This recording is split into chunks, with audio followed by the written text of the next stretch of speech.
Right. Kodangal నుంచి పెద్ద ఎత్తున ఈరోజు అధికార పార్టీని వదిలిపెట్టి బీఆర్ఎస్ పార్టీలోకి ప్రతిపక్షంలోకి చేరడానికి పెద్ద ఎత్తున తెలంగాణ భవన్కి చేరుకున్నారు. కేటీఆర్ గారు ఆధ్వర్యంలో చేరడానికి మాట్లాడదాం. సంబంధించినటువంటి ప్రజలు ఉన్నారు మనతో పాటు. బ్రదర్, ఏంది అధికార పార్టీని చూజ్ చేసుకుంటారు ఎవరైనా కూడా? ఎందుకు అధికార పార్టీని వదిలిపెట్టి ఇక్కడ మన ప్రతిపక్షం వైపు రావాలని చూస్తున్నారు? ఇప్పుడు ఒక పాట ఉంటుంది, ఆ గట్టును ఉంటావా రాజన్న, ఈ గట్టును వస్తావా అని. ఆ గట్టున నీళ్ళు ఉన్నాయి కానీ ఆ గట్టున నీళ్ళు బాగాలే, ఉప్పు నీళ్ళు ఉన్నాయి. అందుకే ఇది ఎప్పుడైనా న్యాయమే గెలుస్తుంది కాబట్టి ఇక్కడ న్యాయం ఉంది వస్తుంది.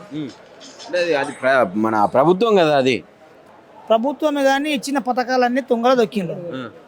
ఏముంది మరి దాన్ని ఎవరు ఉంటాడు? ఎవరు ఉండదు. ఎందుకు ప్రజాపాలన అంటుండు, మంచిగా ఇందిరమ్మ రాజ్యం తెచ్చిన అంటుండు.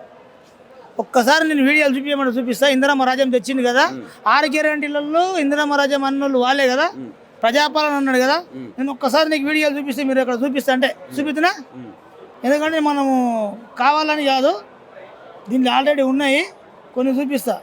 దొంగ ప్రభుత్వం కూడా ముందే చెప్పిండు ఎమ్మెల్యే గెలిచేటప్పుడు రేవంత్ రెడ్డి, ప్రజలు అబద్ధాలు కోరుకుంటారు, అబద్ధాలను నమ్ముతారు. మేము వాళ్ళకి అబద్ధాలు చెప్తున్నాం, వాళ్ళు మాకు ఓట్లు వేస్తున్నాం, మేము గెలుస్తున్నాం అన్నాడు. వాస్తవంగానే అది చేసిండు.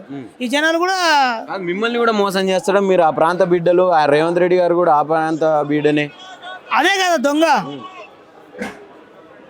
మాటలు రేవంత్ రెడ్డి అని. ఇగో వీళ్ళందరూ కూడా మనం కావాలని మాట్లాడలేము కదా, సోషల్ మీడియాలో వచ్చింది కదా. ఇది ఆయన కథ. అందుకే తిరగబడ్డారు. మళ్ళీ మా కేసీఆర్ మా బాబు కావాలని వస్తున్నారు. మంచి ఎటు ఉంటే అటు పోతాం కదా, అందుకే మళ్ళీ వచ్చారు ఇక్కడ. అంతే. ఎట్లుంది మరి పరిస్థితి ఊర్లలో? ఎరువులకు సంబంధించి అటు కొడంగల్లో కూడా ఉన్నదా కొరత?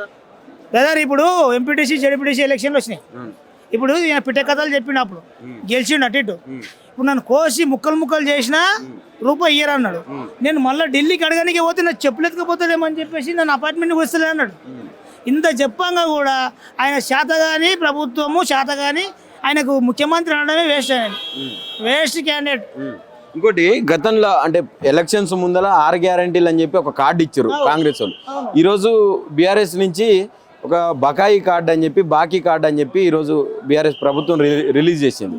నిజంగానే బాకీ ఉన్నారా? 6 గ్యారంటీలు అన్ని అమలు కాలేదంటారా? ఒక్కటి కాలేదు, ఫ్రీ బస్ ఒక్కటే పెట్టిండు. జుట్టు పట్టుకొని కొట్లాడుతున్నారు, చూస్తూనే ఉన్నారు మీరు. ఇప్పుడు కూడా ఈ 5 గ్యారెంటీలు కాదు, 420 హామీస్ ఉన్నాయి. ఒక్కటి లేదా ఒక్కట్లోనే అది ఫ్రీ బస్ ఒకటే.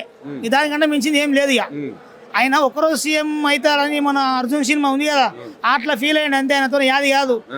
మా కేసీఆర్ 9 సంవత్సరాలలో 200 కోట్లు చేసిండు అప్ప అన్నాడు. ప్రాంతీయ అభిమానం అన్న లేదా? మా కొడంగల్ ప్రజలన్నా మంచిగా చేసుకుంటాం అని చెప్పి ఉంటది కదా ప్రాంతీయ అభిమానం. వాళ్ళ అన్నదమ్ములు కూడా అక్కడనే తిరుగుతారు అంట ఈ మధ్య. ఒక్క సీఎం కాదు, వాళ్ళ అన్నదమ్ములు అంతా సీఎమే అనుకుంటున్నారు. మొత్తం ఇన్ఛార్జ్ ఏం లేదు, మొత్తం మేమే ఎమ్మెల్యేలము, మేమే ఇన్ఛార్జీలము, మేమే ముఖ్యమంత్రులం అన్నట్టుగా ఫీల్ అవుతున్నారు వాళ్ళు అన్నదమ్ములు కూడా. అరే నువ్వేమనేది లేదు, బీఫామ్ ఇవ్వాలంటే నీకు ఎంపీటీసీ జడ్పీటీసీ ఏం నాటకాలు చేస్తున్నావారా?